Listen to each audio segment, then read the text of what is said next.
Kits can be defined by multiple things: the players who wore it, the trophies that were won in it, or just simply being a good piece of fabric. They often divide opinion, so for some reason I'm going to look at each Premier League club's best home shirts since 1992 when the Premier League began. And for reference, we'll only be looking at shirts that were worn in the top flight. Arsenal, the 2005-2006 shirt. This season was a big one for a few reasons for Arsenal. It was their last at Highbury, they reached the Champions League final, and they wore a special shirt.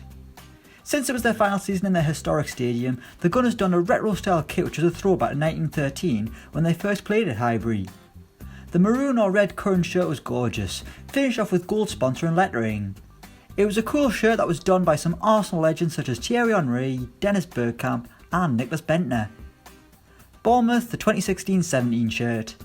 Since this is only Bournemouth's 4th season in the Premier League, we weren't really spoilt for choice. Their two Umbro efforts are fairly similar, so we've turned to their JD jerseys, naming their second season kit as their best. The 2016-17 season saw Bournemouth don a few extra stripes and a neat little collar, with the Cherries finishing way up in 9th, their best season ever. Brighton, the 2017-18 shirt. This is just Brighton's second Premier League season, so it was a two-horse race for best kit, and we've gone for last season's, simply because it's more blue than white. It makes it much easier for your mother to clean. Since being founded in 1901, Brighton have worn a combination of blue and white, which is hard to get wrong really. Burnley, 2009-2010. They might have got relegated, but at least Burnley went down in style in 2010. We've named this as their best home kit, as it just looks a lot classier than their recent efforts. Back in 2009, the Clarets commemorated 50 years since they won the old First Division, also reverting back to their old badge that we see today. It was a cool shirt with a nice V-neck, so it gets the thumbs up from us. Cardiff 2018-2019 shirt. This one was easy really. This is only their second season in the Premier League, and we're hardly going to pick their red kit that infuriated the Cardiff faithful and nearly drove Vincent Tan out of the club. Now they're back to blue, and things are a lot happier, even if this year's kit is as plain as they come. Chelsea, the 1995-1997 shirt. The Blues have been in the Premier League since the beginning, giving us a lot of shirts to pick from, but we've decided to go way back to 1995. Chelsea had their old school badge back then, sponsored by Coors, get the beers in lads, and had a good balance between white and yellow trim, with yellow replacing the red that had become a constant on Chelsea kits. But this was a glorious shirt from Chelsea, who won the FA Cup in it in its final game before being replaced. Crystal Palace 1997-98. The Eagles may have gone down this season, but my word did they look good doing so.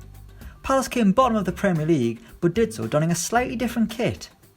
With shirts made by Adidas, they had non-traditional white shorts, which made this kit stand out among the rest. Their recent efforts haven't blown anyone away, it's such a shame that the 1998 kit is remembered for all the wrong reasons on the pitch.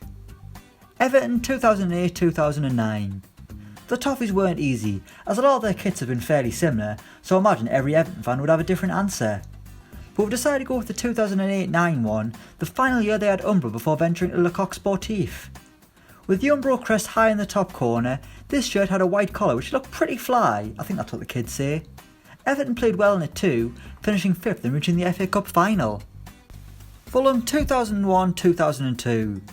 Sometimes a sponsor can make a shirt, and that's exactly what happened with Fulham in 2001. It was their Premier League debut, they had a new sleek badge that they still use today, and to top it all off, they were sponsored by Pizza Hut. For me, it's an iconic shirt from the Premier League era, and it's a shame they only wore it for one season. Huddersfield Town 2018-2019. They might have been relegated, but at least they've had a nice kit. Although to be fair, I've only picked this year's kit by default because I thought last year's was horrendous. But the light blue and white stripes have looked good this season, it's just a shame about the football. Leicester City 1998-2000. We've got another instance of a kit being chosen for an iconic sponsor, and this time the sponsor is Walker's Crisps. I think this says more about me to be honest. But it was a good year for Leicester in this kit, wearing it for 2 seasons. And in their last year wearing it, they won the League Cup to guarantee European football the following season. If Leicester had won the title whilst being sponsored by Walker's, we probably would have picked that kit. Liverpool 1992-93. For Liverpool's best kit, we've gone all the way back to the first ever Premier League season, although we very nearly gave it to last year's beautiful jersey. But in 92-93, Liverpool were cool looking cats with a new sponsor in the shape of Carlsberg, a horrific lager with a fantastic advert. The striking part of the shirt was Adidas' trademark 3 stripes appearing on the shoulder, while the Adidas logo moved more central compared to the year prior. A thing of beauty. Manchester City 1995-96. While City are the top dogs, we've gone back to their less successful days to find their best kit. Clearly there's a bit of negative correlation between the quality of kits and the performances on the pitch. But in 1996 they had a classic Umbro shirt sponsored by Brother, which just pipped the season prior because of a white collar over navy blue. They would suffer relegation in this kit using the old school badge that has since been revived. Manchester United 2002 to 2004. It was the first season of Manchester United's lengthy association with Nike, boasting a traditional red and black and white kit that looked pretty darn slick. The black on it was subtle enough to look cool, rather than this year's, and it also saw some Manchester United legends wear it, including a teenage Cristiano Ronaldo who arrived in 2003. In that shirt, Man United would win a Premier League and an FA Cup. Newcastle United 1995 to 97. When you think of Newcastle, you think of the entertainers, and turn to this iconic kit, which is still adored by Toon fans. Whenever you go to St James's Park, you'll see an array of Magpies fans wearing this jersey. With Newcastle Brown Ale sponsoring them, much better than Wonga, it's the Grandad collar which is the most striking feature, something you wouldn't often see on a kit these days. Southampton 1997 to 1999. Saints kits have been awful in recent years, but in the 90s they were superb. This kit was made by Pony, who brought in thicker red and white stripes compared to the previous season, which looked a lot better. With the Sanderson sponsor and the Saints badge and a red circular crest, it's a shame Southampton can't make kits like they used to.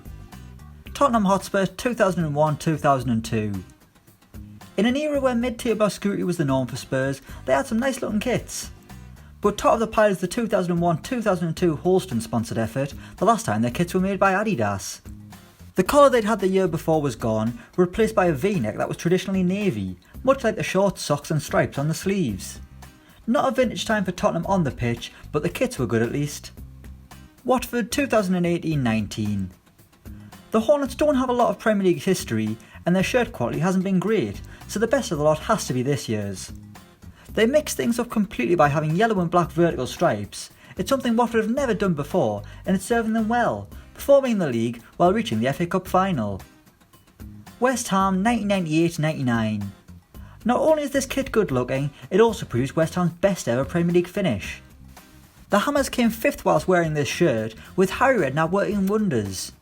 It was their last shirt made by Pony, and there was a big emphasis on using light blue, which featured on the collar and sleeves. And finally Wolves 2003-2004. I mean, they were sponsored by Doritos, what more could you want? It was Wolves' first Premier League season, and they finished bottom of the league, but it was their best kit, which is something you wouldn't think of a shirt made by Bloody Admiral. With the way Wolves are doing now, they'll have the chance to produce some much better kits in the upcoming years. So there we have it, that's what we think each Premier League club's best home kit is since 1992. Give us your thoughts in the comments below, please tell me why I'm wrong. Thanks for watching and don't forget to like, share and subscribe.